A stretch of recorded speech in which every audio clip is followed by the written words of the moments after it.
Hey, Austin. I know today's lesson was a lot. I chose one problem from the exit ticket that I'm just going to make a quick video, so hopefully it covers everything and helps you out and clarifies a little more, okay? So let's take a look at this one together.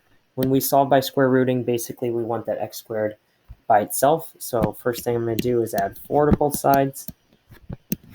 I get 3x squared equals -2. All right, divide by 3. I get x squared equals -2/3. Okay, at this point, this is where we take the square root of both sides because the square root of x squared is just x. And this is where the plus or minus comes in because I'm going to have a positive and a negative answer. Okay, so I have plus or minus the square root of -2/3.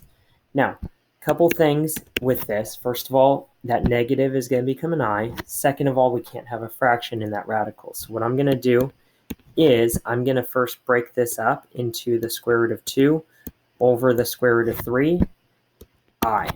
Okay, so that fraction inside the radical, they can each get their own radical. Now, this is another thing we have to do. We can't have that radical in the denominator, right? It's irrational. We have to rationalize this. So I'm going to multiply by that clever form of 1, and I'm going to multiply by the square root of 3 over the square root of 3.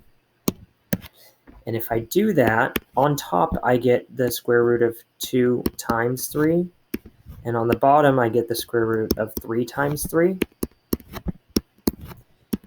So I get plus or minus. On top I have the square root of 6. On the bottom I have, we've created a perfect square, right? Square root of 3 times 3 is just 3. I. Okay, so that should be our answer for that problem on the exit ticket.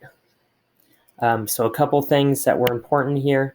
We kind of did everything. We got that plus or minus. This negative sign inside the radical becomes my I, and then I've rationalized that square root of 3 in the denominator. So there's my answer. I hope this video helps. Please, please, please email me if you have any other questions. Great job today. All right, have a good one.